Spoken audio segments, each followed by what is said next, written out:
हिंदुस्तान के मारूफ शायर आ गया हूँ। थोड़े दिन पहले मालेगांव आपके बीच में फिर आया था, लेकिन पिछली मुलाकात कुछ अलग थी और आज की मुलाकात कुछ अलग है। माइक थोड़ा सा बेहतर कर दें अगर हो सके तो, माइक की आवाज थोड़ी बेहतर कर दें।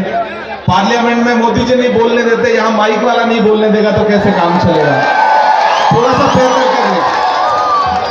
मालेगांव वालों, पिछली बार आया था तो आपसे पर्सनल मुलाकात करने आया था, लेकिन इस बार आपसे मिलने आया हूं तो उसका मकसद अलग है।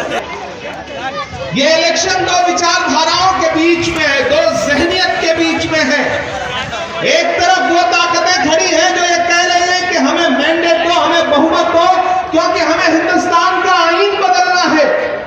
नरेंद्र हेगड़े हो, चाहे ज्योति मिर्धा हो, चाहे लल्लू सिंह हो या भाजपा के पोस्टर बॉय अरुण गोविल हो, पिछले एक महीने में उनके स्टेटमेंट उठा के देख लीजिए। उनका एक स्टेटमेंट है कि हमें 400 सीटें दो क्योंकि हमें भारत का संविधान बदलना है। और एक तरफ वो शख्स खड़ा है जिसका नाम राहुल गांधी है, जो ये कह रहा है कि आपका अपना हूं, आपके मुद्दों पर सड़क से लेकर के संसद तक लड़ता रहता हूं, बोलता रहता हूं। खुदा ने जो मुझे शायरी की सलाहियत दी, उस सलाहियत की बुनियाद पर भी लड़ता रहता हूं। और आपकी दुआओं ने, आपने किन्हीं लम्हों पे मुसल्लों में बैठ के मेरे लिए अगर कोई मासूम सी दुआ की तो शायद वो कबूल हुई। तो मुझे हिंदुस्तान की सबसे बड़ी पंचायत में यानी कि राज्यसभा में जब पहुंचने का मौका मिला तो मैं कोशिश कर रहा हूं कि वहां भी आपकी आवाज बन के बोलूं। मालेगांव सम्माननीय अनिल भाई, गुलजार भाई, सम्माननीय सर्व सम्माननीय मान्यवर, यहाँ पे उपस्थित सभी मेरे भाई और बहनों, 20 तारीख का पार्लियामेंट के चुनाव है और इस चुनाव में मैं आपसे विनती करने आई हूँ, आपका दुआ, आपका आशीर्वाद देने आई हूँ कि आपको इस चुनाव में पहले निशानी का सामने का बटन दबा के ज्यादा से ज्यादा वोटों से मुझे आशीर्वाद देना है। भाइयों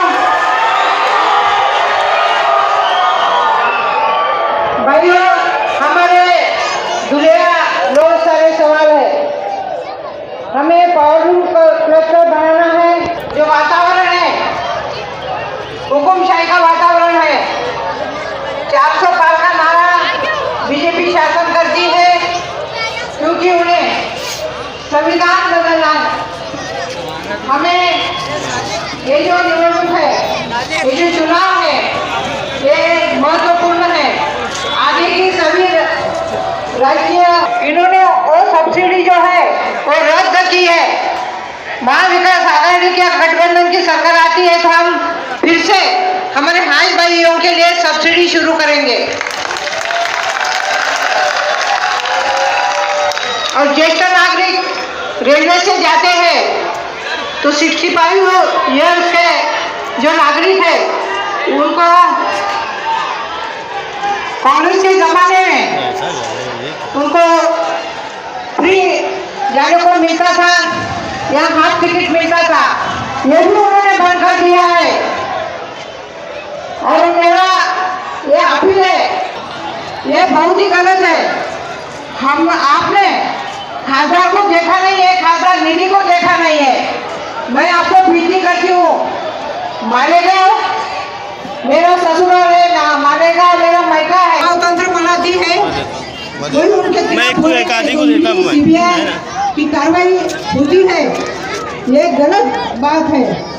और महाविकास आघाड़ी की सरकार अगर केंद्र में आएगी तो निश्चित रूप से हमारे हिंदुस्तान के लिए, हमारे अमन के लिए हम पीएम ये कह रहा है कि अगर इस देश में कांग्रेस की सरकार आएगी तो वो मंगलसूत्र बेच देगी और वो इस देश के किया तब ये देश आजाद हुआ। लेकिन आज इस देश को हिंदू मुस्लिम की राजनीति में रंग दिया जा रहा है।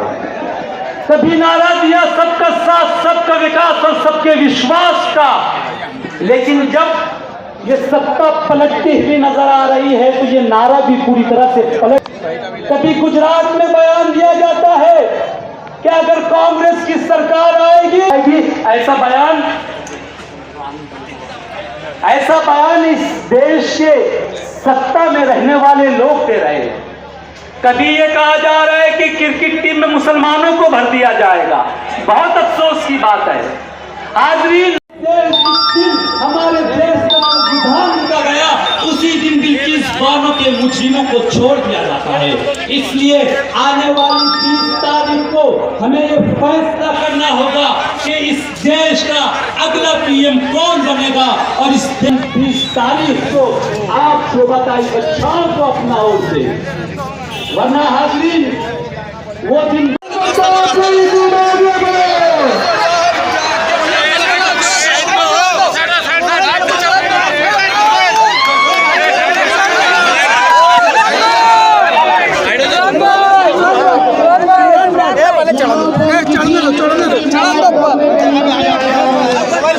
कहते हैं मेरी खुशनसीबी है कि मैं महज 36 साल की उम्र में कांग्रेस की मैनिफेस्टो कमेटी का मेंबर हूं।